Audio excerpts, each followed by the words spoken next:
तुमची कमाई नाही तर तुमच्या सवयी तुम्हाला श्रीमंत बनवतात. हॅलो, मी Dilip Pungati, personal finance coach and stock market trainer.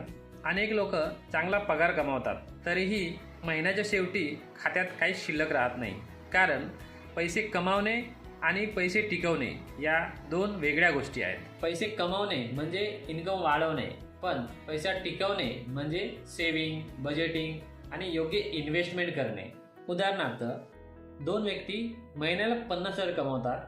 त्यातील पहिली व्यक्ती पूर्ण पैसे खर्च करतो तर दुसरी व्यक्ती दर महिन्याला 5,000ची SIP करतो. तर मला सांगा, 5 ते 10 वर्षानंतर कोणाची फायनान्शियल कंडिशन चांगली असेल? अर्थात दुसरी व्यक्ती. म्हणून फक्त कमाईवर नाही तर सेव्हिंग आणि इन्व्हेस्टमेंट यावरही लक्ष देणं खूप गरजेचं आहे. असे सिंपल आणि प्रॅक्टिकल व्हिडिओज रोज पाहण्यासाठी मला फॉलो करा आणि या टॉपिकच्या पार्ट 2 साठी कमेंट करा यस.